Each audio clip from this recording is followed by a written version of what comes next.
উত্তর দমদম পৌরসভার 34 নম্বর ওয়ার্ড। এই এলাকা ফতুল্লাপুর। ঠিক এই বাড়ি, যে বাড়ির সামনে কাল রাতে হঠাৎই গুলি চালানোর ঘটনা ঘটে। সেই গুলি চালানোর ঘটনায় জানা যাচ্ছে হাফিজুল শেখকে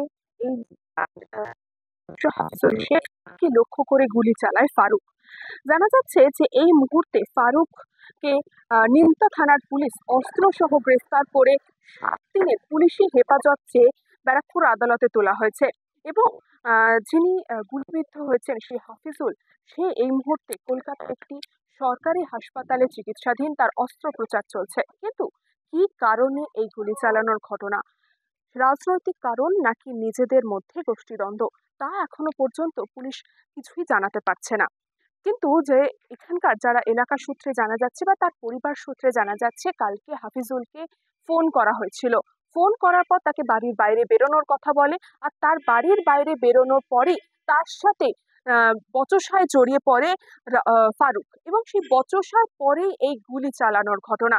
পেটে, একদম সামনে থেকে পেটে লক্ষ্য করে তাকে গুলি চালানো হয় এবং গুলি চালানোর পর হাফিজুল অতর্কিতে পড়ে যায়। তারপর পড়ে যাওয়ার পর সেখান থেকে ফারুক পালিয়ে যায়।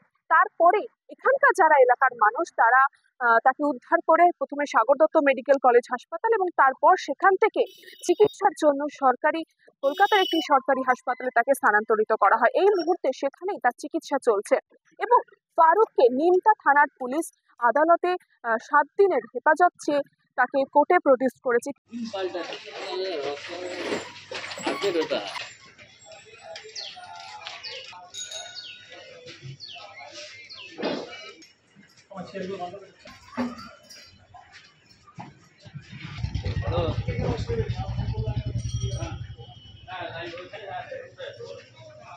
কাপড় দিয়ে দিয়েছে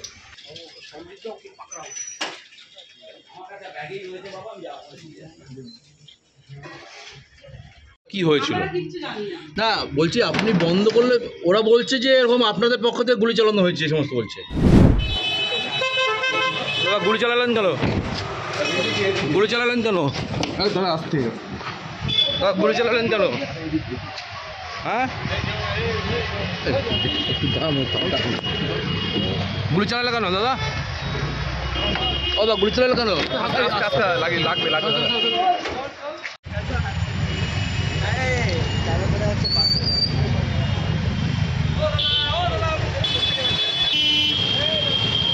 যান করুন।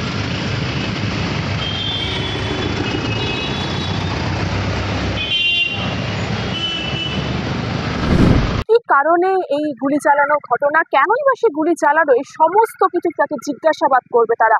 এবং কি কারণ, রাজনৈতিক কারণ নাকি পারিবারিক কারণ নাকি নিজেদের মধ্যে গোষ্ঠীদ্বন্দ্ব, সেই সবকিছুই খতিয়ে দেখবে নিমতা থানার পুলিশ। নিমতা থেকে কৃষ্ণা পালিত, নিউজ বঙ্গ টাইম।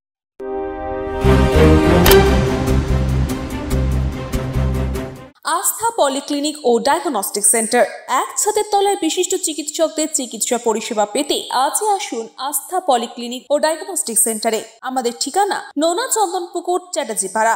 আমাদের যোগাযোগ নম্বর 7003758330। फास्ट मूविंग वर्ल्ड में वही आगे है जिसके पास है स्पीड, जैसे मेघबाला ब्रॉडबैंड। सही स्पीड सही पहचान। सो अगर कांस्टेंट फास्ट स्पीड चाहिए तो ले आइए Meghbala broadband. New Shatarupa one stop solution for your smart choice. এখানে সকল প্রকার ব্র্যান্ডেড কোম্পানির TV, fridge, mobile, computer, laptop, sound system এবং মোবাইল ও কম্পিউটার অ্যাক্সেসরিজ সঠিক মূল্যে বিক্রয় করা হয়। প্রতিটি কেনাকাটায় আকর্ষণীয় ছাড় এবং নিশ্চিত উপহার। ঠিকানা ইন্দ্রলোক, সোদপুর, কলকাতা 110 এবং Muragachha, Sodepur, Kolkata 111। Animesh Suzuki, BT road, Agarpara. Motorcycle মানে সুজুকি। মোটরসাইকেল সেল এবং সার্ভিস করানো হয় অত্যাধুনিক যন্ত্রের মাধ্যমে। এখানে অত্যাধুনিক মডেলের বিভিন্ন গাড়ি পাওয়া যায়। পাবেন Suzuki Hayabusa, Suzuki Gixxer, Suzuki Bergman, Suzuki access 125 এবং সাথে সার্ভিস সেন্টারের সমস্ত সুবিধা। আমাদের শাখা আগরপাড়া, ব্যারাকপুর ভিআইপি তে। সকলকে সাদর আমন্ত্রণ। ওম সাই ব্যাংকুয়েট অ্যান্ড গেস্ট হাউস। আপনার পরিবারের যে কোনো সামাজিক অনুষ্ঠানের জন্য আসুন ওম সাই ব্যাংকুয়েট অ্যান্ড গেস্ট হাউসে। এই অঞ্চলের সবচেয়ে বড় সেরা ব্যাংকুয়েট। সিজন টাইমের ভিড় এড়াতে এখনই বুকিং করুন। আমাদের ঠিকানা ডাক্তার গোপাল চ্যাটার্জি রোড, সোদপুর, গির্জা। আমাদের যোগাযোগ নম্বর 9051714263।